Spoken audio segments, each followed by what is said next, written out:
आइए नई ट्यूटोरियल में आपका स्वागत है केमिस्ट्री के लेक्चर्स में, लेक्चर 5, जिसमें हमने कल लेक्चर 4 काफ़ी जल्दी एंड कर दिया था। 9 मिनट 23 सेकेंड की वो वीडियो बनी थी, ठीक। उसी को कंटिन्यू करते हैं हम आगे।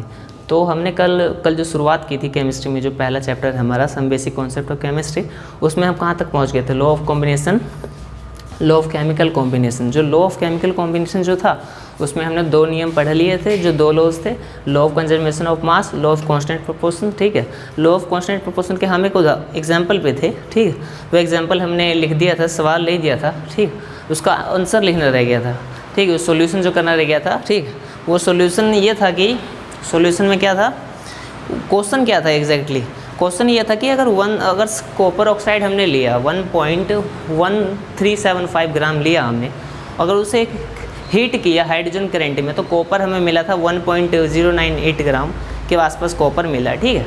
अब दूसरे ही ऐसा सेम एक्सपेरिमेंट हुआ था, अलग एक्सपेरिमेंट हुआ, जहाँ पर कॉपर हमने लिया था 1.475 ग्राम, ठीक है। अब जो उसको हमने नाइट्रेट के साथ हीट करवाया, रिएक्ट करवाया नाइट्रिक एसिड के साथ, तो कॉपर नाइट्रेट बना। तो जो कॉपर नाइट्रेट हमारा बना था, फिर उसको बर्न करवाया, ने इग्निशन कराया, ठीक है। तो कॉपर हमें फिर मिला था, ठीक।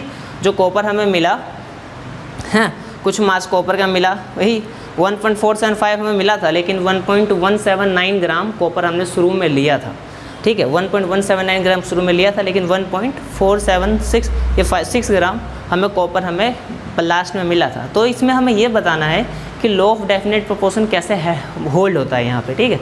लॉ ऑफ डेफिनेट प्रोपोर्शन को साबित करना है, हमें वेरीफाई करना है इसमें, ठीक है। तो ये हम ऑक्सीजन के रिस्पेक्ट में करेंगे यूजुअली, ठीक है, क्योंकि कॉपर का मास हमें पता है, तो ऑक्सीजन हमें रह गया। तो ऑक्सीजन के मास को अगर हम सिंपल रेशियो में दिखा दें, ठीक है, तो हम कह सकते हैं कि ये लॉ ऑफ कांस्टेंट प्रोपोर्शन को वियर करता है या फिर होल्ड करता है।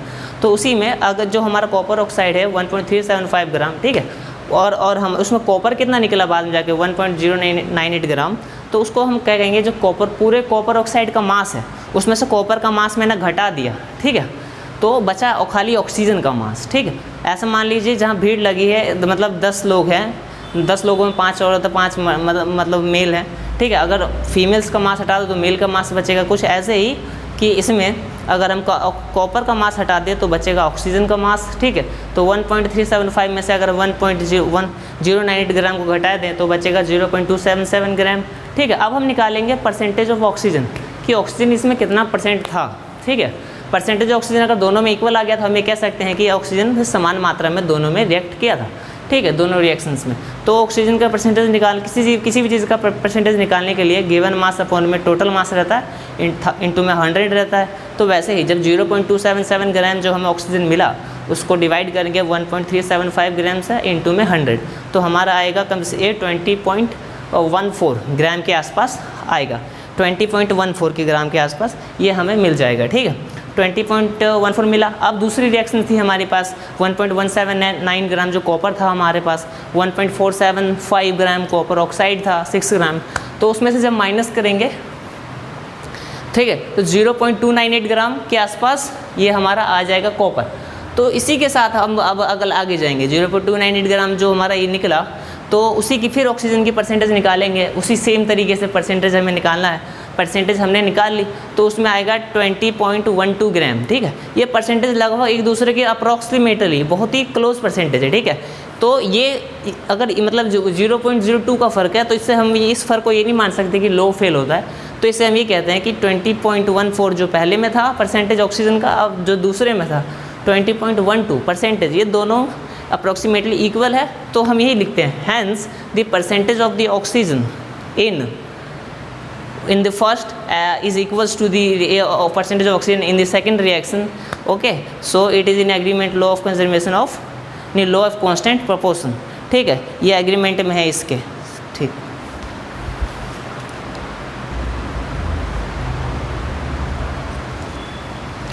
जी हाँ, अब जो हमने उदाहरण कर लिया तो इससे हमें वो रूल समझ आ गया होगा, ठीक है, जो सेकेंड लॉ पे बेस्ड था, जो एग्जांपल था। तो जो अगला है जो हमारा लॉ ऑफ मल्टीपल प्रोपोर्शन है, ठीक है। लॉ ऑफ मल्टीपल प्रोपोर्शन, इसमें हम क्या पढ़ेंगे, if 2 element combine to form more than 1 compound, अगर 2 एलिमेंट को मैं रिएक्ट करवाऊँ और एक से ज़्यादा कंपाउंड अगर वो बनाते हैं, तो okay, the element which combine with the fixed mass of the other element bear a small whole number ratio, small ratio of whole number। मतलब कि जैसे मान लो हाइड्रोजन और ऑक्सीजन है, हम पे दो एलिमेंट है, वो जब भी रिएक्ट करते हैं तो दो तरीके के प्रोडक्ट बनाते हैं। एक को कहते हैं वाटर कहते हैं H2O, एक को परऑक्साइड कहते हैं H2O2, ठीक है। तो इसमें जो है हम देखो हाइड्रोजन ऑक्सीजन दोनों सेम है, मतलब दो एलिमेंट दोनों कंपाउंड में सेम है, लेकिन दोनों ने प्रोडक्ट अलग बनाया, दोनों की केमिकल प्रॉपर्टी वो काफ़ी डिफरेंट होती है, ठीक है। तो इस प्रॉपर्टी में खैर हम इस रूल को देखते हैं। H2O में जो रेशियो है, मतलब H2 दोनों में सेम है, H2O और H2O2, ठीक है। तो हाइड्रोजन का मास लगभग सेम है, दोनों में दो दो, तो फिक्स मास हो गया किसका, हाइड्रोजन का।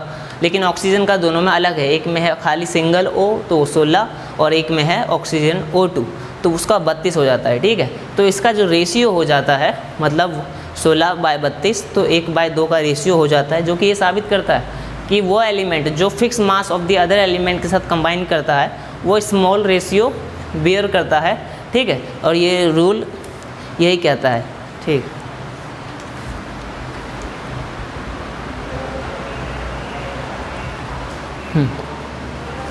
लॉ ऑफ मल्टीपल प्रोपोर्शंस के एक एग्जांपल पे आते हैं। उस एग्जांपल में क्या है कि वही हाइड्रोजन ऑक्सीजन का जो हमने पढ़ा उसी के ऊपर क्वेश्चन है, ठीक है।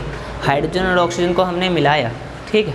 तो एक कंपाउंड में जो इसकी परसेंटेज है वो 5.93 और दूसरे कंपाउंड में जो इसकी परसेंटेज है वो 11.2% है। तो हमें ये बताना है कि ये लॉ ऑफ मल्टीपल प्रोपोर्शंस के अनुसार है, ठीक है। उसके बारे में बताना है, ठीक, कि लॉ ऑफ मल्टीपल प्रोपोर्शन को एग्री करता है। तो उसके बारे में हम क्या करेंगे कि हम जानते हैं इनकी परसेंटेज जान गए, ठीक है। हमें ये जानना है कि लॉ ऑफ मल्टीपल प्रोपोर्शन को एग्री करवाना है, तो सॉल्यूशन लिखेंगे तो ठीक है। देखेंगे कि जब हाइड्रोजन की परसेंटेज दे रखी है 5.93 ग्राम, वो 5.93%, तो कुछ ऐसा ही मान लीजिए कंपाउंड 100 ग्राम है कुछ, ठीक है। तो उसमें हम ये जान जाते हैं कि 5.93 ग्राम हाइड्रोजन होगा, ठीक है। ये एक तरीका ट्रिक है किसी चीज़ को सॉल्व करने की, ठीक है। लेकिन यहाँ पे जो हाइड्रोजन की परसेंटेज 5.93 ग्राम है, तो ऑक्सीजन की परसेंटेज निकालने के लिए हम क्या करेंगे, 100% से माइनस कर देंगे हाइड्रोजन की परसेंटेज, तो हमें ऑक्सीजन की परसेंटेज मिल जाएगी, ठीक है। तो जो 100 से हम माइनस करेंगे 5.93, तो 94.07% आएगी जो होगी ऑक्सीजन की, ठीक है। अब दूसरे कंपाउंड में जो बना था उस कंपाउंड में जो 11.2% हमारी क्या है, हाइड्रोजन है, तो उसको जब 100 में से माइनस करेंगे हम, तो हमारा आएगा 88.8%, वो होगा हमारा ऑक्सीजन, ठीक है। तो दोनों में ऑक्सीजन की परसेंटेज निकल गई। अब हमें ये निकालना है कि मतलब हाइड्रोजन के 1% के साथ कितना परसेंट ऑक्सीजन रिएक्ट हुआ, ठीक है। हमने कहा था ना fix mass of one element, तो इसी में कि हाइड्रोजन का 1% मतलब 1 ग्राम मास, ठीक है, उसके साथ कितना हाइड्रोजन रिएक्ट हुआ, ठीक है। तो हम ये जानते हैं कि अगर 5.93 ग्राम के साथ अगर 94.07 रिएक्ट हुआ ऑक्सीजन, तो फिर उसी को निकालने के लिए जो हमारी अगली लाइन है वो नीचे की लाइन, वो कहते हैं कि टू फाइंड मतलब, ठीक है, in a mass if how much part of oxygen react with the 1 part of the hydrogen, ठीक है। तो जो हमने सॉल्यूशन निकाला इसका, ठीक, तो 94.07 जो हमारा है, तो उसको 5.93 से डिवाइड किया, तो 15 पॉइंट कुछ हमारा 86 पार्ट हमारा आ गया, ठीक। ये तो इस सवाल अभी आगे जाएगा सॉल्यूशन में।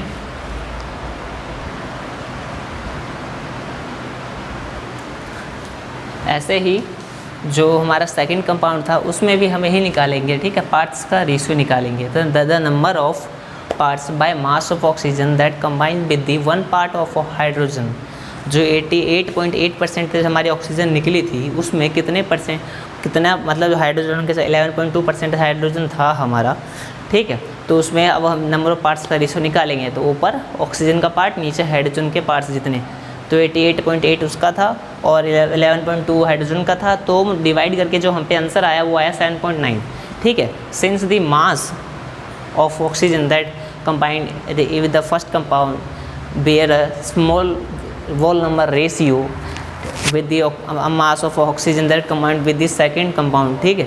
तो ये रेशियो मतलब एक तो निकला था 15.86, अब हमारा निकला 7.9 पार्ट, तो दोनों का रेशियो आया लगभग 2.1 अप्रोक्सीमेट आया हमारा, ठीक है।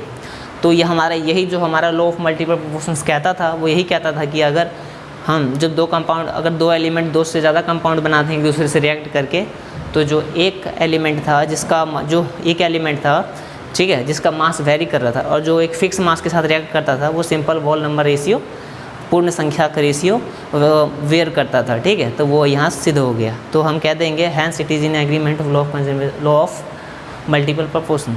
ठीक,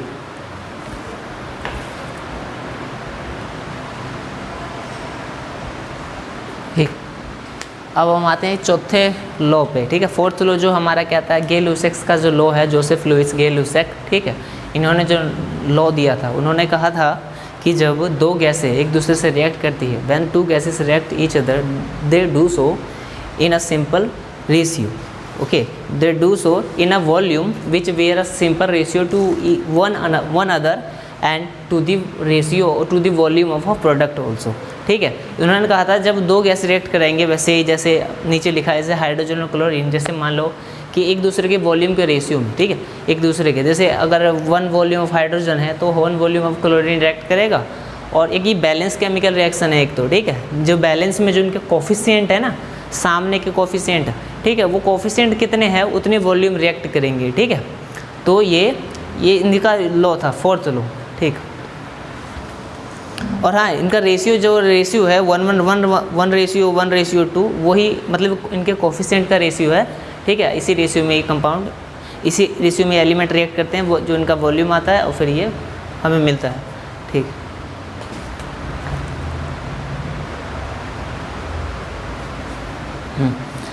ठीक है, एक एग्जांपल देखते हैं गे-लुसेक्स लॉ पे। ठीक है, उस पे क्या मतलब मैंने कहा था ना, वॉल्यूम का यहाँ पे रेशियो होगा। ठीक है, तो वॉल्यूम का रेशियो जो आएगा, जो स्टोइकोमेट्रिक कोफिशिएंट है, जो मतलब जो हमारे केमिकल एलिमेंट्स है ना, उसके पहले जो कोफिशिएंट लगते हैं बैलेंस केमिकल रिएक्शन, उनका जो रेशियो होगा उसी बराबर से वॉल्यूम होगा। ठीक, तो उसमें मतलब एक उदाहरण है, एक एग्जांपल है, उसमें कह रहा है कि अगर 5.6 ग्राम ऑफ क्लोरीन है और हाइड्रोजन के 6 लीटर के, मतलब 5.6 लीटर ऑफ क्लोरीन है, अगर 6 लीटर ऑफ हाइड्रोजन के साथ रिएक्ट करता है, ठीक है, तो ये बताइए हमें रिजल्टिंग मिक्सचर का वॉल्यूम की फॉर्म में रिजल्टिंग मिक्सचर हमें बताना है। ठीक है, जो रिजल्ट जो हमारा जो रिएक्शन हो चुकी होगी उसमें किसका वॉल्यूम कितना होगा।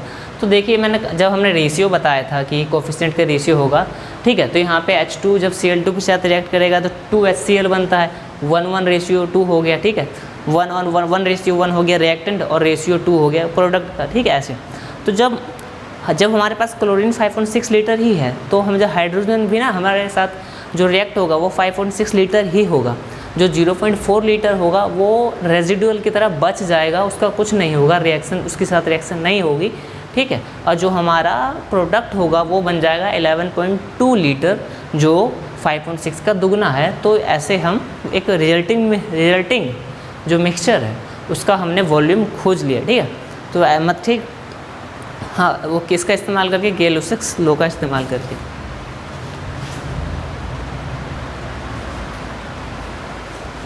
अब जो हमारा फिफ्थ लॉ है एवोगैड्रो लॉ, वो क्या कहता है, जो गैसेस के अगर इक्वल वॉल्यूम्स होंगे, equal volume of all the gases at the same temperature and pressure contain equal number of molecules.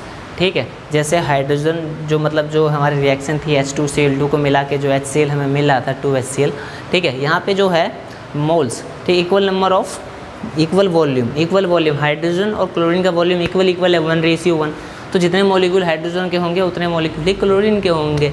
वहीं HCl का वॉल्यूम दुगना है, तो जितने क्लोरीन के वॉल्यूम होगा, ठीक है, उसके दुगना होगा HCl का, या फिर जितने हाइड्रोजन के मॉलिक्यूल्स होंगे उससे दुगने होंगे HCl के। वैसे ही अगर n मॉलिक्यूल लेंगे हम हाइड्रोजन का तो n मॉलिक्यूल क्लोरीन का, वैसे ही 2n हो जाएगा कंपाउंड मॉलिक्यूल। अगर 1/2 लेते हैं दोनों का, हाइड्रोजन और क्लोरीन, तो उसका 1 मॉलिक्यूल ऐसे हो जाता है।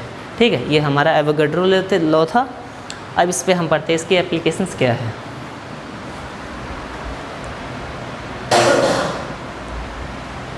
ठीक है, जो एप्लीकेशंस ऑफ एवोगैड्रो लॉ हैं, एवोगैड्रो का लॉ है, उसमें एक पहला एप्लीकेशन है एटोमिसिटी फाइंड करना। To find the atomicity of the molecule. तो एटोमिसिटी कैसे मिलती है, the number of atom of the element present in the molecule. ठीक है, जितने भी एलिमेंट के एटम्स है उस मॉलिक्यूल में प्रेजेंट है, वही उसकी एटोमिसिटी हो जाती है। जैसे O3 एक मॉलिक्यूल है, उसमें जो ऑक्सीजन एटम है उसके 3 मॉलिक्यूल है, तो इसकी एटोमिसिटी 3 हो जाती है। O2 में 2 एटम है तो इसकी एटोमिसिटी 2 हो जाएगी। और दूसरा है तो find the relationship between the molecular mass and vapour density. तो वेपर डेंसिटी क्या होती है कि जो वेपर डेंसिटी का जो फॉर्मूला है density of a gas divided by upon में मतलब डेंसिटी ऑफ हाइड्रोजन, ठीक है। तो ये ऐसे निकलता है, ठीक।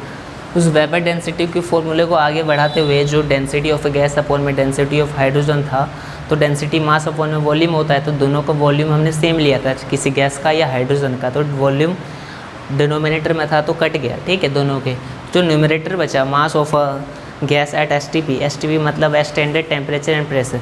स्टैंडर्ड टेम्परेचर प्रेशर में आता है स्टैंडर्ड, बिल्कुल जो टेम्परेचर 0 डिग्री सेल्सियस तो 273.16 केल्विन लेंगे और प्रेशर 1 बार के होता है उस समय, वो जो मतलब ये टेम्परेचर और प्रेशर कांस्टेंट रखना है उस समय, तो उस समय जो गैस का जो मास होगा और upon mass of a n molecule mass of a H2 gas at STP, ठीक है।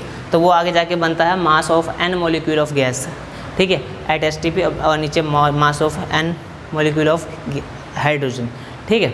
तो बाद में अब एन मोलिक्यूल तो एन की वैल्यू 1 ले लेते हैं, तो ऐसे आता है mass of 1 molecule of gas upon mass of 1 molecule of hydrogen. तो हाइड्रोजन के एक मोलिक्यूल जो H2 होता है उसका मास 2 होता है और मास ऑफ 1 मोलिक्यूल ऑफ गैस वो हो जाता है मोलिकुलर मास। तो वेपर डेंसिटी इक्वल हो जाता है मोलिकुलर मास अपॉन में 2, ठीक है। तो मोलिकुलर मास इक्वल में आ जाता है वेपर डेंसिटी इंटू में 2 मोलिकुलर मास के इक्वल आ जाता है, ठीक है। तो ये इसकी सेकंड यूज़ था जो एवोगाड्रो लॉ से हमें मिलता है, ठीक है, the second use of Avogadro law.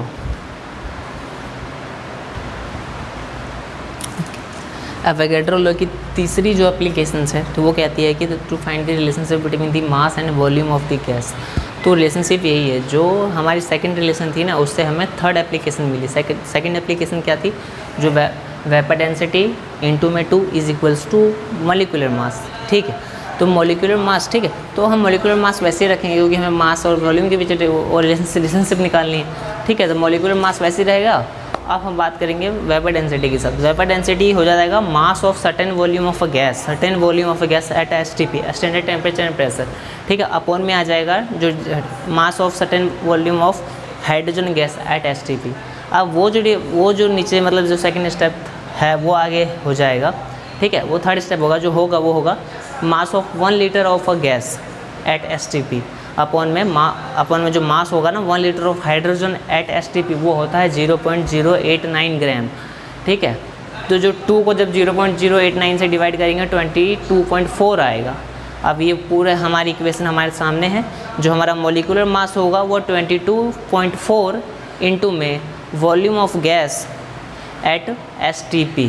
तो ये हमारी third application of Avogadro law थी, ये इस्तेमाल होती है, ठीक है, ये पूछी भी जाती है क्लासों में, तो इसको थोड़ा याद रखना ज़रा, पेपर में क्या पता इससे सवाल भी आ सकते हैं।